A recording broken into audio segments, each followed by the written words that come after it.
बच्चों, आज हम पढ़ेंगे अर्था अलंकार। जहाँ शब्दों के अर्थ के कारण काव्य में चमत्कार एवं सौंदर्य उत्पन्न हो, वहाँ अर्था अलंकार होता है।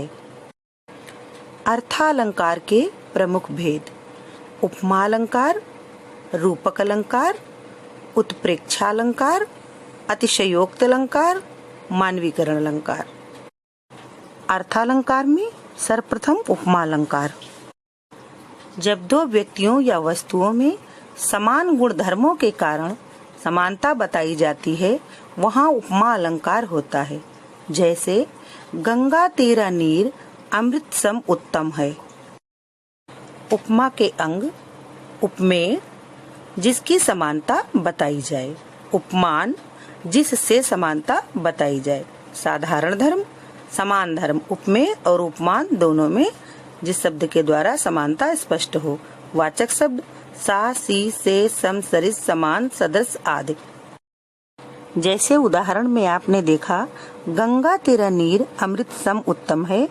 इसमें उपमेय गंगा का नीर, उपमान अमृत, साधारण धर्म उत्तम शब्द और वाचक शब्द सम है। अन्य उदाहरण: हरिपद कोमल कमल से, पीपर पात सरिस मन डोला, हाय फूल सी कोमल बच्ची हुई राख की थी ढेरी। रूपक अलंकार: जहाँ गुण की अत्यधिक समानता के कारण उपमेय में उपमान का अभेद आरोपण हो, वहाँ रूपक अलंकार होता है। अर्थात जहाँ एक वस्तु को दूसरी वस्तु का रूप दे दिया जाए, वहाँ पर रूपक अलंकार होता है। चरण कमल बंदो हरिराई: यहाँ हरि के चरणों में उपमेय, कमल उपमान का आरोप है, अर्थात कमल रूपी चरण के कारण रूपक अलंकार है। अन्य उदाहरण: अंबर पनघट में डुबो रही, तारा घट उषा नागरी, पायो जी मैंने राम रतन धन पायो। उत्प्रेक्षा अलंकार: जहाँ समानता के कारण उपमेय में संभावना या कल्पना की जाए, वहाँ उत्प्रेक्षा अलंकार होता है। उत्प्रेक्षा अलंकार में संभावना करने के लिए वाचक शब्दों का प्रयोग होता है। मनु मानहु, जनु जानहु, मनहु जनहु, ज्यों जनु। जिस कविता में ये शब्द दिखाई पड़े, समझ लेना चाहिए कि इसमें उत्प्रेक्षा अलंकार है। उदाहरण: उस काल मारे क्रोध के तन कांपने उसका लगा, मानो हवा के जोर से सोता हुआ सागर जगा। अन्य उदाहरण: कहती हुई यूं उत्तरा के नेत्र जल से भर गए, हिम के कणों से पूर्ण मानो हो गए पंकज नए। अतिशयोक्ति अलंकार। परिभाषा: जब किसी बात को बहुत बढ़ा चढ़ाकर प्रस्तुत किया जाए, तब वहाँ अतिशयोक्ति अलंकार होता है।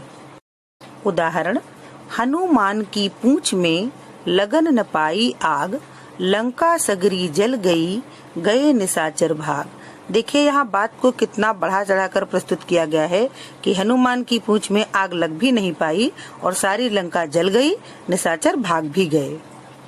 अन्य उदाहरण देखिए: आगे नदियां पड़ी अपार, घोड़ा कैसे उतरे पार, राणा ने सोचा इस पार, तब तक चेतक था उस पार। अन्य: देख लो साकेत नगरी है यही, स्वर्ग से मिलने गगन में जा रही। मानवीकरण अलंकार।